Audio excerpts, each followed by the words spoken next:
कामचोर देवरानी। एक बार की बात है, सुषमा अपने पूरे परिवार के साथ खुशी खुशी मोहन नगर में रहती थी। उसकी 2 बहुएं थी, पल्लवी और शिवानी। एक दिन दोनों बहुएं रसोई में काम कर रही होती है कि तभी उनकी सास सुषमा उन्हें बुलाती है।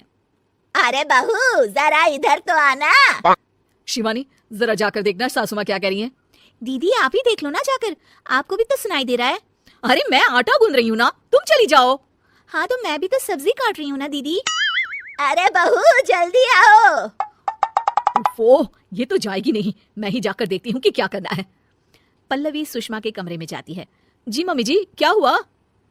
शाम को घर पर कुछ मेहमान आने वाले हैं, तो तुम अच्छा सा खाना बना लेना बहू।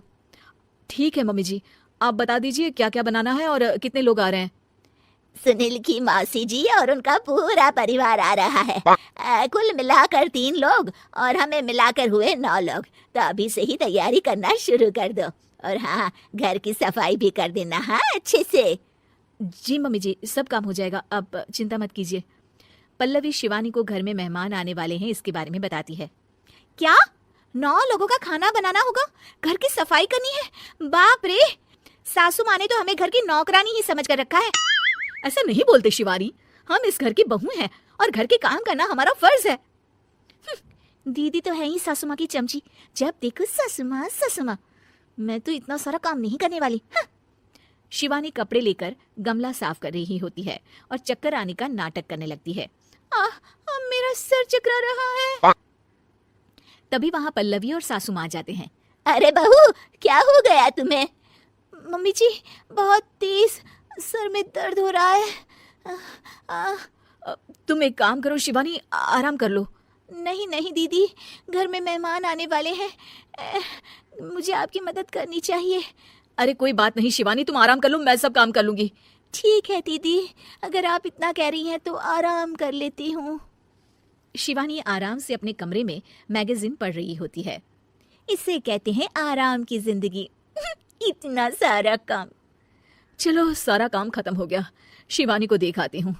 शिवानी अपने कमरे में ईयरफोन में गाने सुनते सुनते सो जाती है और उसके साइड में मैगजीन भी रखी होती है। पल्लवी वहां आ जाती है और वो सब देखती है। ओहो, तो मतलब सब काम चोरी का बहाना था। अभी बताती हूँ इसको। घर का सारा काम मुझे करना पड़ा और ये महारानी यहाँ मैगजीन पढ़ रही है, गाने सुन रही है। पल्लवी रसोई से एक प्लेट और चम्मच लेकर आती है और शिवानी को थाली बजाकर उठाने लगती है। शिवानी अचानक से उठती है। उठ गई महारानी, गाने भी सुन लिए, मैगजीन भी पढ़ ली। तुम तो बहुत बड़ी झूठी निकली शिवानी। तुमने सर दर्द का बहाना बनाया ताकि काम करने से बच सको। हाँ बनाया बहाना, तो क्या करती, इतने सारे काम करती। मुझे कोई शौक नहीं है चापलूसी का। क्या चापलूसी? तुम्हें लगता है कि मैं सारे काम चापलूसी के लिए कर रही हूँ? नहीं तो क्या। तभी वहां सासू माँ आ जाती हैं। अरे बहू, वो लोग बस आने ही वाले हैं, तुम तैयारियां कर लो। जी सासू माँ, तुझे तो मैं बाद में देखती हूँ। सब खाना खाने बैठते हैं और खाना शुरू करते हैं। तभी सुनील की मौसी बोलती है। वाह भाई वाह, खाना तो बहुत ही अच्छा बना है सुषमा जी, एक एक चीज में क्या स्वाद है। ये सुनकर शिवानी मुंह बना लेती है। उसे अपनी जेठानी की इतनी तारीफ राज नहीं आती। आपकी बहुएं तो बहुत ही अच्छा खाना बनाती हैं। हाँ, बनाती तो दोनों ही अच्छा है, पर आज ना ये सारा खाना बड़ी बहू ने बनाया है। छोटी बहू की तबीयत ठीक नहीं थी, सो इसलिए। मानना पड़ेगा सुषमा जी, आपकी बड़ी बहू तो बहुत ही गुणवान है। पल्लवी की तारीफ सुनकर शिवानी को जलन होती है। पल्लवी ये सुनकर खुश हो जाती है और शिवानी की तरफ देखकर उसे चिढ़ाती है। कुछ देर बाद मेहमानों के जाने का वक्त हो जाता है। मौसी जी सबके लिए उपहार लाई होती है। वो सबको शगुन के पैसे देती हैं और अंत में पल्लवी के पास आती है। तुम्हारे लिए शगुन का लिफाफा तो है ही, पर बहू तुम्हें एक और उपहार भी मिलेगा इतना अच्छा खाना बनाने के लिए। मौसी अपने सोने के कंगन निकालकर पल्लवी को पहना देती है। ये लो, ये मेरे मनपसंद कंगन है, अब से ये तुम्हारे हुए। धन्यवाद मौसी जी।